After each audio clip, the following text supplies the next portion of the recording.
Bom, primeiramente, boa noite a todos, né? Como vocês estão? Bem?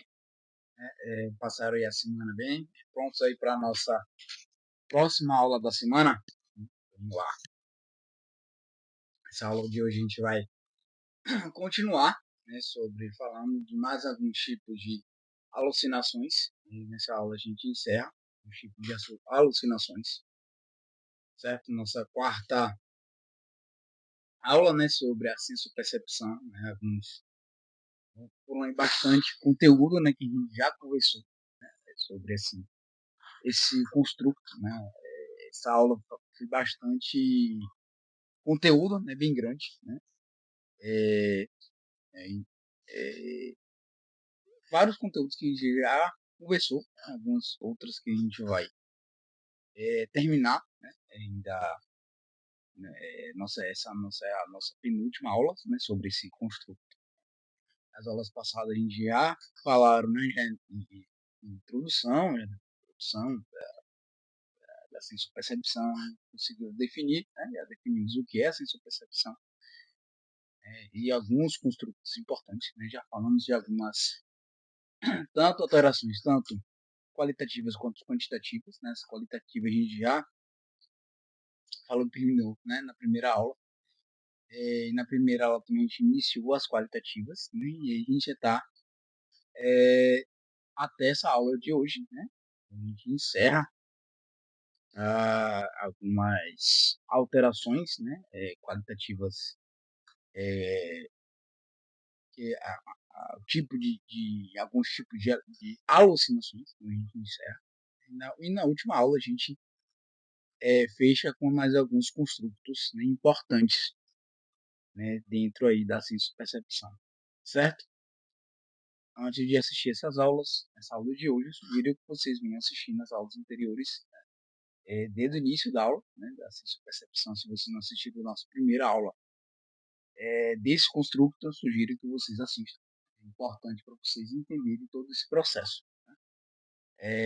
Tem algumas terminologias que é importante vocês entenderem, né, para vocês conseguirem entender essa, as aulas a partir, né, da segunda aula. Já né, alguns construtos da primeira aula que é necessário vocês entenderem, né, para vocês poderem entender as aulas a partir da segunda aula, né, até a nossa última aula, né, sobre esse construto, certo? Mas para quem não me conhece, né? Meu nome é Matheus, sou psicólogo, gravo esses vídeos no intuito de mostrar a vocês, né, a minha profissão, né, do que a psicologia ela funciona, como ela funciona, né, mais aprofundadamente, né, a terapia cognitivo-comportamental, onde a gente já conversou, né, a parte teórica da terapia cognitivo-comportamental, né, todo o processo inicial. Agora a gente está conversando um pouquinho, né, da psicopatologia, né, alguns conceitos importantes da psicopatologia para a gente conversar, conseguir, né, após, né, esses conteúdos, a gente conseguir trabalhar, né, com a terapia cognitivo-comportamental, né, na área prática, né, praticar de como a gente consegue ajudar os pacientes, né, a superar, né, as dificuldades cometidas em alguns transtornos que eu vou trazer aqui para vocês, certo? Sem mais delongas, a gente inicia, né, a nossa próxima aula, a aula de hoje, após a nossa vinheta.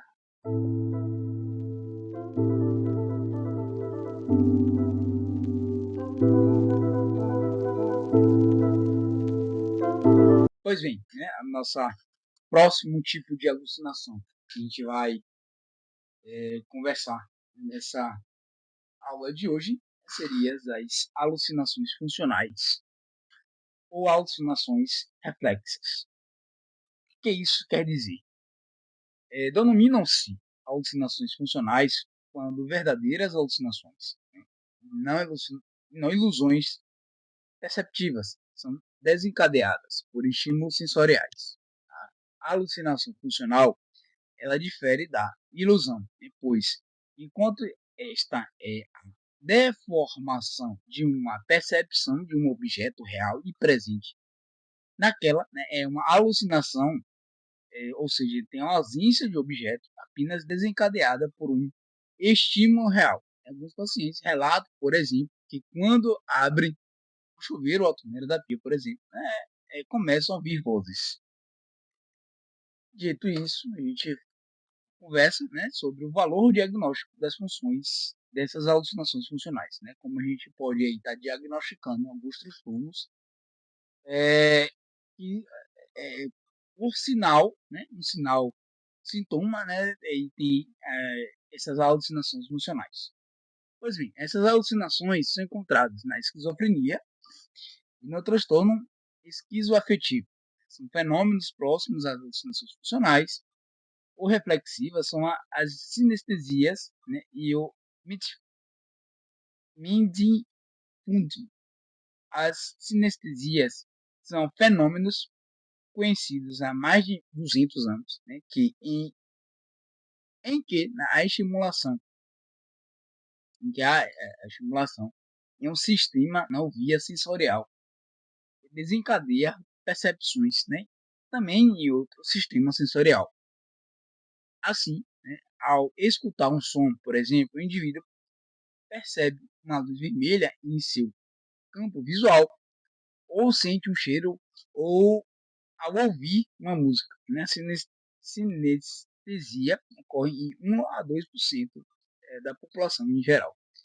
O fenômeno descrito como Mindfunzen, do alemão sensibilidade ou sensação conjunta, né, ocorre quando um estímulo aplicado de uma região corpórea deflagra sensações táteis em outras. Trata-se de um fenômeno, né, relativamente raro, observado em alguns casos de psicoses, mas eventualmente em pessoas, né, com transtornos mentais. Nossa próxima alucinação que a gente vai estar trazendo para vocês seria as alucinações combinadas multimodais ou polimodais. O que isso quer dizer? Essas alucinações, elas são experiências alucinatórias nas quais ocorrem alucinações de várias modalidades sensoriais, sendo elas auditivas, visuais, táteis, né, entre outros, né, ao mesmo tempo ou sucessivamente. Por exemplo, o indivíduo vê uma pessoa, né, inexistente, né, que fala com ele e toca em seu corpo. Então, essas alucinações, né, desse tipo são alucinações, né, que tem 3, 4 sentimentos, né, sensoriais ao mesmo tempo. Né? Então, experiências sensoriais ao mesmo tempo. De como a gente pode estar, onde a gente se encontra nesse tipo aí de alucinações. Em que transtornos? Pois bem, as alucinações combinatórias ou, ou combinadas, né, ocorrem com maior frequência em síndromes com alteração do nível de consciência, mas também podem aparecer na esquizofrenia e em alguma outra forma curiosa de alucinação, que é a chamada síndrome de Alice. No País das Maravilhas, né, trata-se de uma condição neuropsiquiátrica em que há uma desorientação e alterações sensoperceptivas da visão e da percepção do movimento, né, sinestesia. O paciente relata experimentar alteração da percepção do tamanho dos objetos e de partes de seu corpo ou do organismo todo, que parecem muito grandes ou muito pequenas, a chamada metamorfosia. Essa síndrome tem sido descrita, né, em quadros de enxaqueca, de epilepsia, ou desencadeada por drogas tóxicas ou doenças, doenças infecciosas. O nome diz respeito ao livro, né, de Lewis Carroll, né, no qual Alice se sente seu corpo, né, ficar muito pequeno ou muito grande, partes deles mudarem de forma. A percepção muito distorcida do tamanho dos objetos, né, do mundo é descrita com o nome de alucinações lipudianas, né, baseado, né, na obra desse escritor. Nossa próxima alucinação que a gente vai trazer para vocês seria as alucinações extracampinas. Né? O que isso quer dizer? Que alucinações né? São as alucinações experimentadas fora do campo sensor-perceptivo habitual, quando o indivíduo vê nitidamente, né, uma imagem às suas costas ou atrás de uma parede. Com essa definição, é um fenômeno raro, associado geralmente a psicoses como a esquizofrenia. Entretanto, há uma definição mais ampla dessa alucinação extracampina tem sido proposta. Nesse caso, ela inclui, além de ver, ouvir, sentir a presença de uma pessoa, bem como seus movimentos, lugares, né, atrás ou ao lado de si mesmo. Com tal definição, as alucinações extracampinas são descritas na doença de Parkinson, né, prevalência aí de 50%, indicando possivelmente pior, né, prognóstico, né, na epilepsia, né, na doença cerebrovascular, na paralisia do sono e no trauma crânioencefálico. Em indivíduos sem transtornos neurológicos ou psicopatológicos, as alucinações extracampinas são descritas naquelas que passam por uma situação de grave risco à vida, como navegadores, alpinistas, né, e exploradores polares, né, que é encontrado, né, esse tipo de alucinação é encontrado na esquizofrenia, no Parkinson, na epilepsia e no trauma craniano, certo? A próxima alucinação que a gente vai estar trazendo aqui para vocês seria as alucinações autoscópicas. O que isso quer dizer? Em geral, a alucinação autoscópica é uma alucinação visual que também pode apresentar componentes táteis e sinestésicos, né, na qual o indivíduo enxerga a si mesmo, ou seja, vê o seu corpo como se estivesse fora dele, contemplando-o. É um fenômeno relativamente raro, associado à epilepsia, lesões do lobo parietal e raramente, né, esquizofrenia. A sensação de que há um eu dentro do próprio corpo e um eu fora dele é denominada Doppler, que é o fenômeno do duplo. Trata-se de um fenômeno que pode ser apenas ideativo, mas com certa frequência igualmente sensor-perceptivo. Em muitos grupos culturais do norte e da Europa, há uma crença de que o indivíduo será visitado por um seu duplo pouco tempo antes de sua morte. O fenômeno do duplo ocorre em pacientes com lesões cerebrais, delírio, né, esquizofrenia, intoxicações por alucinógenos e indivíduos sadios também pode ocorrer. Um fenômeno próximo ao fenômeno do duplo é a sensação de uma presença. Nesse caso, o indivíduo tem a nítida sensação de que um ser invisível o acompanha. Embora o paciente seja crítico em relação à natureza ilusória da experiência, a sensação é tão forte que alguns chegam a sentir um impulso para oferecer alimento ou cadeira para esse ser acompanhante. Nessa acepção, a sensação de uma presença pode ser indistinguível, né, da alucinação extracampina descrita anteriormente. O valor diagnóstico, né, dessas alucinações autoscópicas pode ocorrer, né, na epilepsia, na esquizofrenia, na enxaquecas, né, e algumas intoxicações aí por alucinógeno. Certo? Próxima alucinação que a gente vai estar trazendo aqui para vocês seria as alucinações hipnagógicas, né, ou hipnopômpicas. Né? São alucinações visuais, né, auditivas ou somáticas sinestésicas relacionadas à transição, né, sono-vigília, que é o adormecimento e despertar. As alucinações hipnopômpicas ocorrem na fase em que o indivíduo está despertando.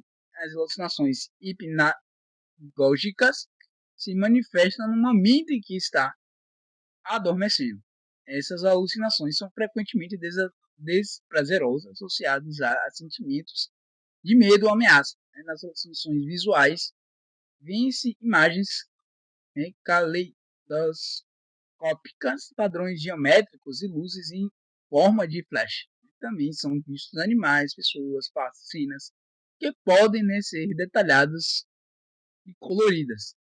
Durante as alucinações, o eletroencefalograma registra um padrão fisiológico do sono REM. São episódios alucinatórios simples, né, fáceis de se distinguir, né, de pesadelos e sonhos desprazerosos, que também ocorre na narcoplesia. Essas alucinações geralmente são complexas, vividas e parecem um sonho. O valor diagnóstico, né, dessas alucinações ocorre, né, de forma frequente em cerca de 50% dos casos, né, na narcoplexia, que é um transtorno do sono, no qual o indivíduo, né, durante a vigília, é invadido por atividade cerebral do sono REM, apresentando bruscamente sonolência marcante e fraqueza muscular. Nessa doença, as alucinações hipnagógicas se associam com frequência aos ataques de sono, sendo que o paciente geralmente consegue criticar o conteúdo da alucinação. Também na narcolepsia, as alucinações hipnagógicas, né, que são mais frequentes, e as hiponómpicas, que são menos frequentes, podem ocorrer na sequência de episódios de cataplesia, em que o relaxamento profundo dos músculos esqueléticos, queda ao chão, ou paralisia do sono, que é a sensação de paralisia motora marcante, né, na transição de sono-vigília. Essas alterações são relativamente fáceis de se distinguir, né, daquelas que ocorrem nas psicoses, como na esquizofrenia e nas psicoses afetivas. Cabe lembrar, né, que nem sempre tais alucinações são sinais de transtorno, pois na população geral sadia, sem narcolepsia,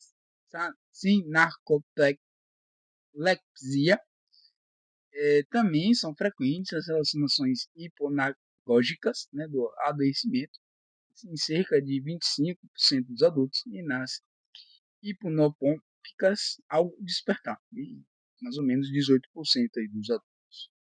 E a gente encerra, né, as alucinoses, né, as alucinações em si, né, e entramos na nossa próxima alteração, né, qualitativa, né, que seria a alucinose. O que isso quer dizer? Né? O que é a alucinose? A alteração da sensopercepção, né, denominada alucinose, é o fenômeno pelo qual o paciente percebe a experiência alucinatória como estranha à sua pessoa. Assim, os psicopatólogos franceses Charles, né, e Henri afirmam que a característica das alucinoses é de serem adequadas e imediatamente criticadas pelo sujeito, né, reconhecendo seu caráter patológico. Nessa condição, embora o paciente veja na imagem ou ouça a voz ou um ruído, está ausente a crença muito frequente nas psicólogos. Que o alucinado, né, tem em sua alucinação na realidade plena dela. O indivíduo permanece consciente de que aquilo é um fenômeno estranho, patológico, não tem nada a ver com sua pessoa, está estabelecendo um distanciamento entre o seu cérebro e o sintoma. Disse que a alucinose é um fenômeno periférico do eu, enquanto a alucinação verdadeira é o central do eu. É o indivíduo, o ator que participa, vive e sofre esse trauma aí, esse transtorno em si. A alucinose ocorre com maior frequência em quadros psicoorgânicos, né? Por isso foi também denominada alucinação neurológica. Isso é uma modalidade visual. A alucinose ocorre com maior frequência em pacientes com intoxicações por substâncias alucinógenas, como LSD, substâncias, né, anticolinérgicos, né, entre outros. Aí. Próximo tipo de alucinose que a gente vai estar conversando é a alucinose pendular, né, de Limiter. O que isso quer dizer? Trata-se de uma experiência alucinógena descrita em 1922 pelo neurologista francês Jacques Jean Limited, de natureza em geral visual ou visoacústica, tipicamente vivida, né, e brilhante, parecendo ser algo muito real. Pode incluir cenas, pessoas, animais, figuras geométricas, e surge geralmente em ambientes escuros, com duração de muitos minutos, costuma ocorrer, mas no fim do dia, associados a sonhos vividos, podendo haver turbação da consciência. Na maioria dos casos, a alucinose pendular é causada por lesão vascular, né, vasoespasmo ou lesões tumorais, com compressões nas porções superiores do tronco cerebral, né, principalmente nos pendúculos cerebrais. Localizações frequentes também são áreas do mesencéfalo próximas aos núcleos do Reich, ao tálamo e à ponte e ao diencéfalo basal. Já na alucinose auditiva, né, que é uma forma não rara de alucinose auditiva, que é denominada alucinose alcoólica. Em geral, ela ocorre em indivíduos com dependência crônica do álcool, né, consiste em vozes que falam do paciente em terceira pessoa. Essa forma de alucinose aparece com preservação do nível de consciência e muitas vezes o paciente apresenta crítica em relação à vivência alucinatória, reconhecendo seu aspecto psicopatológico. O indivíduo pode estar embriagado ou sóbrio quando ouve as vozes. Alguns autores utilizam o termo alucinose alcoólica de forma um tanto ampla e precisa para designar as ilusões e as alucinações visuais de pacientes em delírio tênis, né, quando há rebaixamento do nível de consciência e flutuação do quadro. Né. As possíveis causas e teorias etiológicas das alucinações são o nosso próximo conteúdo que a gente vai estar trazendo aqui para vocês. De forma curiosa, apesar de as alucinações serem estudadas sistematicamente há mais de 2 séculos por médicos, psicólogos, né, e neurocientistas, ainda são controversas as suas possíveis causas e os seus mecanismos neurofisiológicos, neuropsicológicos e psicológicos. Contudo, o fato de os medicamentos antipsicóticos serem eficazes na redução das alucinações em diversos tipos e de diferentes etiologias sugere a existência de mecanismos comuns na base de todos os fenômenos alucinatórios. Uma abordagem fenomenológica, né, das alucinações, seria que as alucinações surgem na perspectiva fenomenológica em um contexto de transformação profunda da experiência subjetiva do sujeito pela psicose. Né? Há uma alteração do senso natural de si mesmo, né, e uma tendência a perceber os fenômenos do dia a dia como transformados plenos de sentido, anômalos e incompreensíveis. Essas alucinações reforçam, então, o estado de passividade do sujeito, gerando pelo senso de perda de controle que elas produzem em sua vida diária. Com a experiência alucinatória, o arco intencional da consciência do indivíduo em relação ao mundo se inverte. Na experiência normal, somos sujeitos cuja consciência se digere ao mundo para construir significações. No paciente alucinado, é o mundo que invade sua subjetividade, produzindo uma reconfiguração na qual o senso de agência perturba-se profundamente e a experiência revela um mundo em que é fonte de ameaças constantes. Esse próximo tópico que a gente vai conversar seria a teoria irritativa não disfuncional cortical. O que isso quer dizer?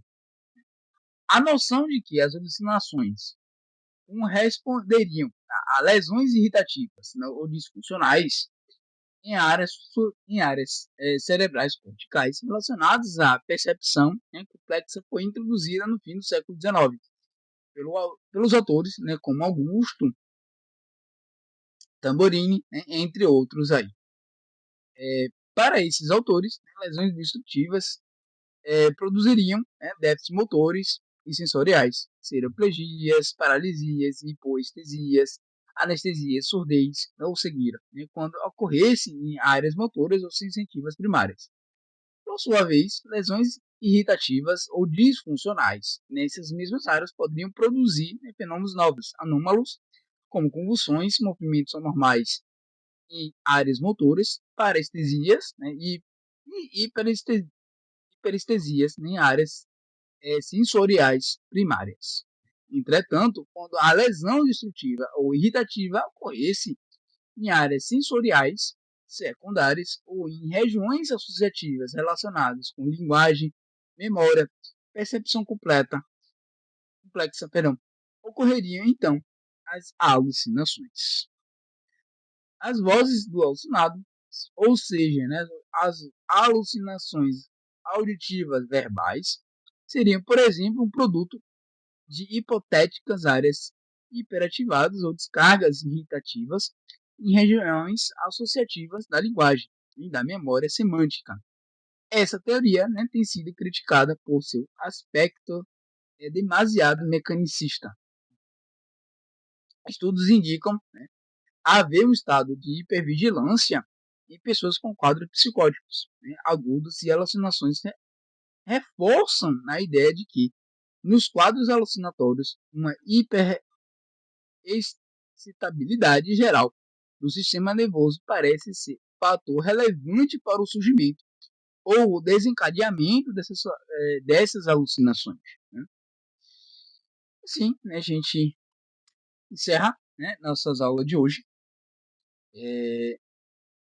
Aí no e-mail, né?